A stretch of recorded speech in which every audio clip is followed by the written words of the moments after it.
Hello friends, welcome back. Today we are going to see what are procedures in SQL Server, right?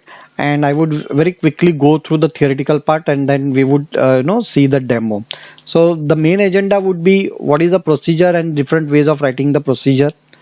The environment I would be using is SQL Server Developer Edition 2019 as my instance, AdventureWorks 2019 as my database, and Management Studio as my editor for writing the procedures or creating the procedures. I have provided this link from Microsoft to get more insights or knowledge on the creating the procedures. Okay. So basically what are procedures? So procedures are nothing but batch of statements grouped together as a logical unit and stored in the database so that we can reuse them, right, whenever needed, or we can alter or modify them whenever needed. They accept the input parameter and return a data sets or an output parameters.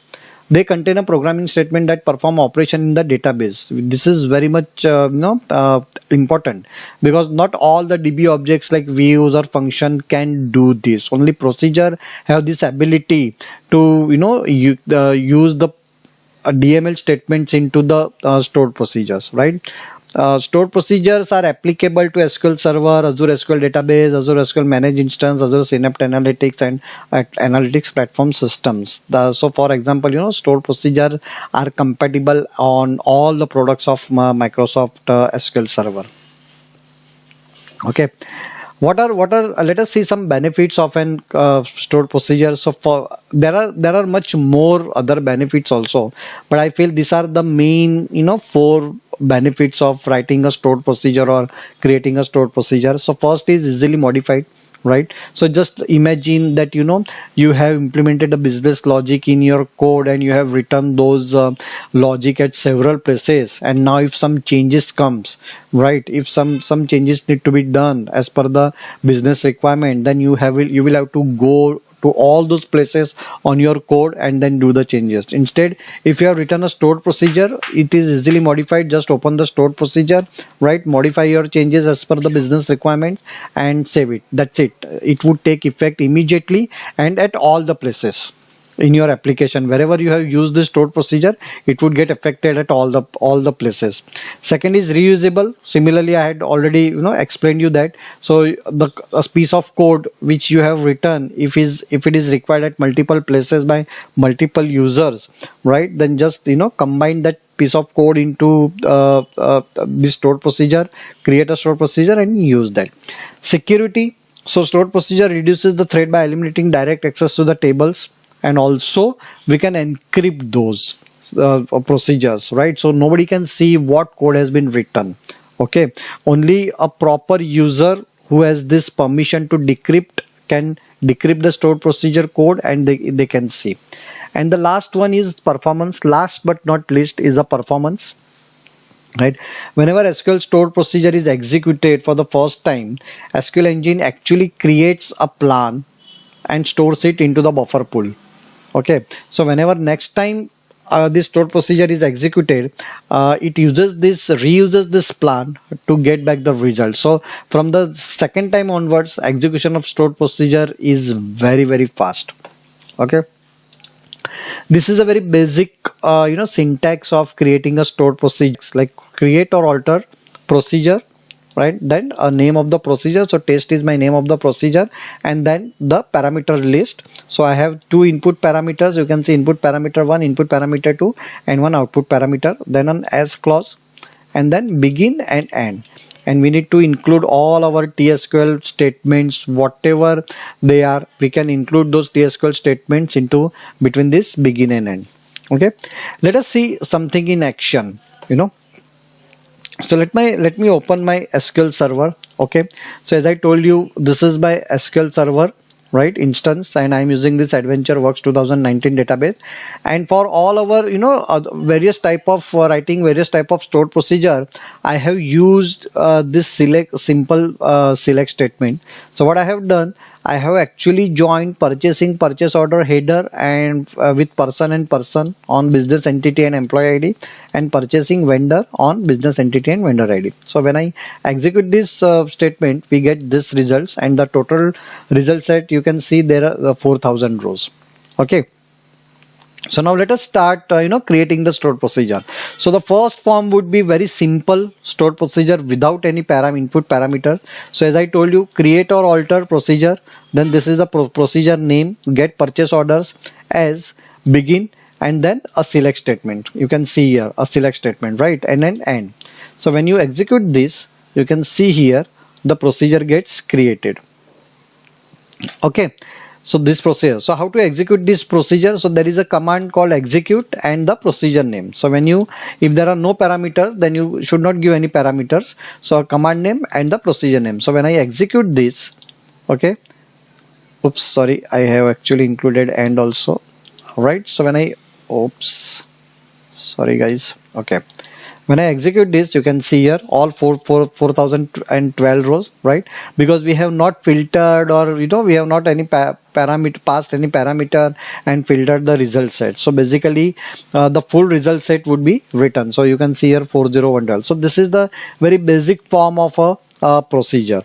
Okay, next one is, now here what I have done, actually I have kept the procedure name same at all the levels. So I'm dropping, when we say create or alter, so what does that mean? If the procedure is present, then it would alter the procedure, and if it is not present, then it would create the new one. Okay, so that's where I can use the same procedure name here. Okay, now the second set of our stored procedure is, I'm passing two input parameters, right? A first name and a total due.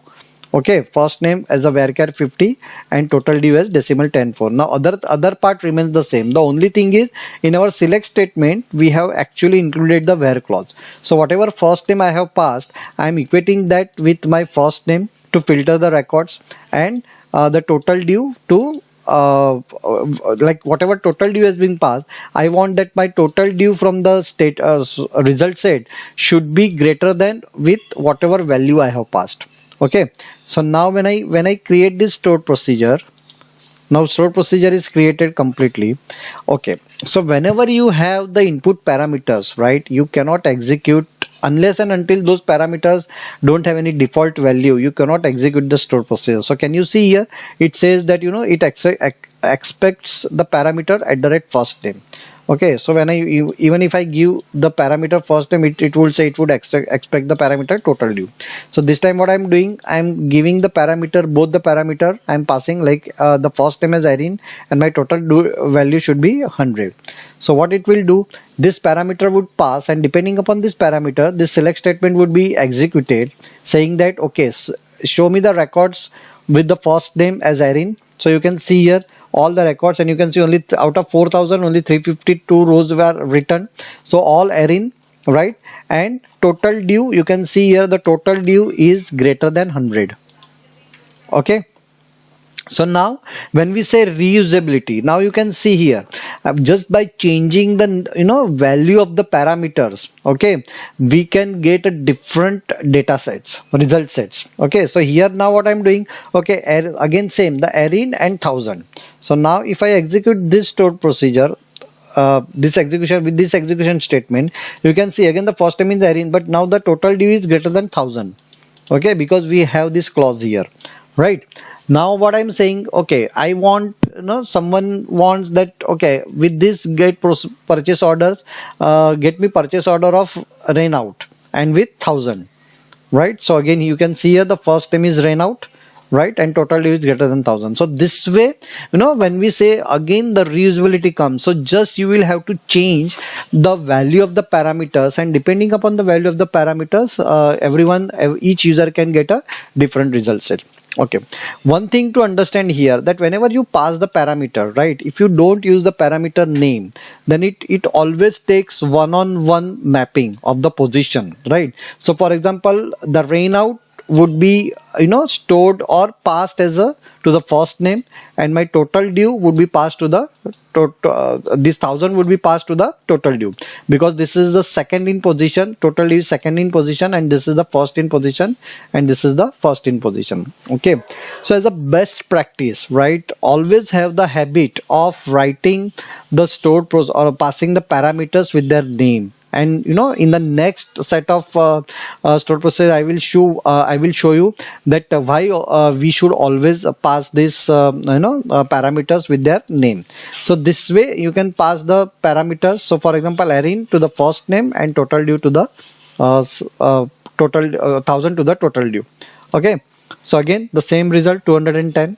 Okay, so this was related to passing the stored procedures with the input parameter. Okay, now let us see how to create a procedure with the default parameter. Okay, so here you can see in this procedure I have not given any value to any of these two input parameters, right? But here what I am saying, I am giving the value 15 as to my tax amount. Okay, what does that mean? That now this become a default and optional parameter, input parameter. So if you don't pass tax amount from outside, right, while executing the stored procedure, if you don't pass anything, then it will take the default value as 15, and whatever for the filtration, if you have used this tax amount, then that will use a 15 as a value. But if you pass something, right, then it will use that value. Okay, let me first create the stored procedure and then let me show you. Okay, so here what I have done, the same select statement, but instead of other two filter parameters, I have also added that whatever tax amount I pass, right, I pass that the result set should have the tax amount greater than whatever I have passed, right? A simple select statement. Now see what happens. Now here again I am not giving any parameter name, right? So it would be taking one-on-one mapping, which means that Erin would be passed to the first name, 10 would be passed to the tax amount, and 1000 would be passed to the total due, right? So now the first problem with not using the parameter name would be, can you see, like if we by mistake if someone alters this, right, then you will get a altogether different data set, a different result set. I will show you. So when we pass this, right, you can see 210 rows are written, and you can see all my total due are total due is my third column, so total due are greater than 1000, right, and my tax amounts are all greater than 10. Okay, but if I pass this, if I by mistakenly if Stefan has altered the value, then you can see only 129 rows, because now this 1000 has been passed to tax amount. So if you can see, like my tax amount, all tax amount are my greater than 1000. Okay, so this is the first problem. Second problem would be, if you don't because as it is taking one-on-one mapping, right, so optional, the tax amount is an optional, so it's okay that you don't pass a tax amount because we have provided a default value, right? But as we said that it takes one-on-one position, right, one-on-one, so first name would be Erin would be passed to the first name and 1000 would be passed to the tax amount. So what happens, total due is not our default parameter, right? So it would accept, it would expect the parameter total due because we have not passed, right? But if we use this parameter name, so you can see, because my tax amount is actually default, it is a default, and a tax amount is a default. So if you don't pass that, then that's okay. So in that case, if I use this parameter name, then you will never have an issue, right? And it will actually use the default value as we have not passed the tax amount. Okay, got the point? So this is very important, this. So whenever have the habit or of passing the parameter to the stored procedure with their name instead of just passing this way, correct? Now let us see the stored procedure with the output parameters. So again I have 4 parameters here, input parameters, but my total rows is my output parameter.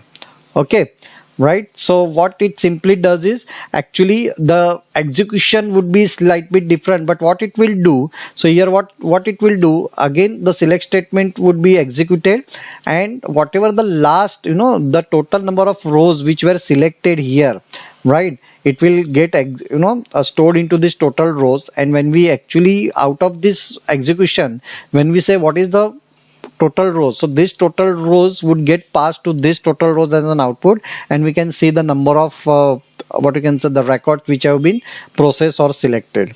Okay, so let me create this procedure here. You can see here, this is with output. Now the execution would be like slightly different. We will have to create one variable, a similar variable with the data type, like I have shown here, total process.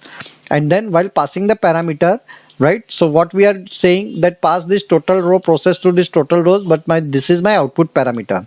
So what happens whenever this execution, whenever this procedure get executed, right, the resultant rows, number of rows would get stored into this, and then those would get transferred to this variable, and then we are selecting this variable, okay, to know that how many rows were processed. So when I execute this, can you see here, 210, it gives the one more result called as 210.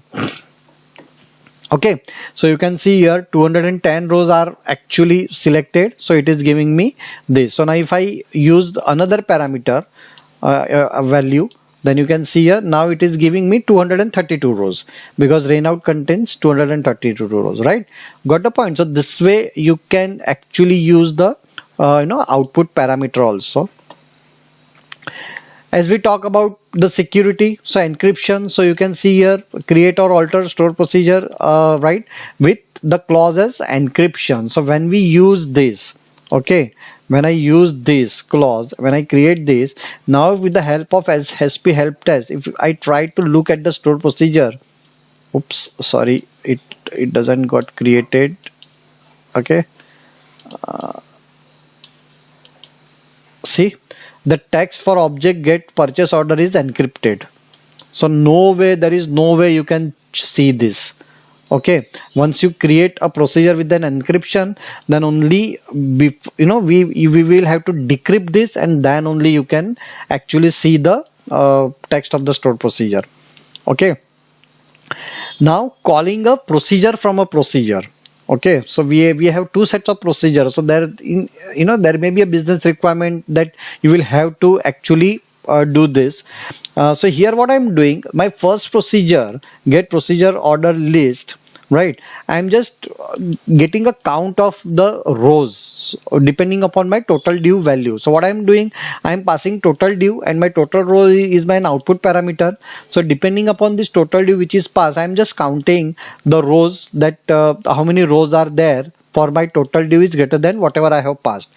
And in my main procedure here, I'm actually then using that value. So I'm checking if my total rows are greater than 0, then only this select statement should get fired. Otherwise I am saying that okay, there are no rows. Okay, and where you call this procedure, so you can call this procedure as I have shown you above about the output parameter. So I'm declaring one variable as an integer, I'm passing that variable to this procedure with the total due value, right, and then whatever output is being actually generated from here, this count star would get stored into this total rows, and then I am checking if my total rows is greater than 0, then only please select this statement. Okay, let me execute this for you first to create the procedure. So I am creating a stored procedure, it is created, and now when I say 75,000, I am passing my total due value should be greater than 75,000. So see, 89 rows are generated, and you can see my total due is always greater than 79,000. So what happens when I pass this 75,000 to this main procedure? Now when I say main procedure, this is my get purchase order. So basically this procedure would get executed with total due, but inside that procedure I am calling one more procedure called as a get purchase order list, again passing this total due to that procedure, but with the total rows as my output parameter. So the cursor or the flow would get to this procedure would get executed, and this select statement would get executed, creating the number of records. It will pass to this output parameter, and then we are checking, right, to show you how does this look. So if I give anything, any upper value which doesn't contain the data, you can see here there are no rows. So basically what has happened, like 7,500,000, I have passed the value that my total due value should be greater than 7,500,000. So what happened, it actually when this procedure got executed, it checked whether any record is containing with total due greater than 7,500,000. No, so my total rows would contain 0, right? And I have given here the check if condition, that if my total rows is greater than 0, then only select this statement, otherwise select this. Got the point? And the last but not least, as I told you that, see, until now I have just shown you with this single select statement, but as I told you that in a procedure you can have the multiple statements, right?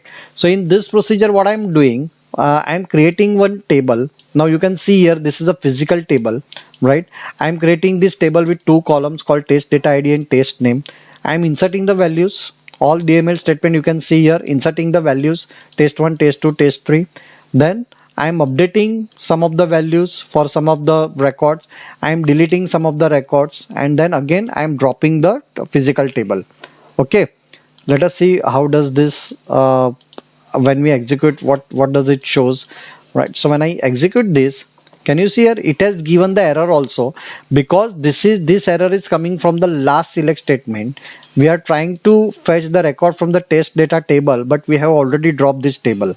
Okay, so this is the error from here. But before that, can you see here our insert statement, and then I have written select after insert from test data. So we have actually inserted 3 rows, test1, test2, test3. Then I updated test3 with updated test3. So you can see here the test name has updated, and then I deleted the record 2, right? So record number 2, and so you can see here we have only 2 rows. And then at last I drop the table, physical table itself, and then I try to select the data from that, and that's where this error got generated, right? So basically the point of showing you was that you can see here multiple statements can be written. Okay, right? So this were the number of ways you can write the procedures, and to give some information on the procedures. Now very quickly, you can, if you want to find out your stored procedure and the text or inside the stored procedure, there are number of ways. There is one catalog table called as objects. So when you select this statement, you write this statement, you can see with where type is equal to P. So from this catalog table, the type P means it is a SQL stored procedure. So you can see in my database currently this many procedures are actually available. Okay, there is another way called, another catalog table called as SQL modules. So when you execute this, still you can get the list of these procedures. But here there is a catch that even if there is no procedure, right, but in any view, if it finds any name or any text with the procedure, then that would also get selected. And hence what we have done, we have joined this SQL module with sys objects, and then we have filtered that my object type should be P, that is only procedure. So when you execute this, you can see here only procedure names would be visible. If you want to get the text of any procedure, right, then you can use this hasp help text. Okay, when you execute this with the procedure name, it will actually give you the the text of that stored procedure. Okay, you can even find the number of stored procedures with select star from sys.procedure, another catalog table, right? It would actually show you when was this procedure created, when it was modified, whether it is a system stored procedure actually shipped. Okay, right? Hope this would help you guys, and see you next time with a different topic. Till then, bye, take care.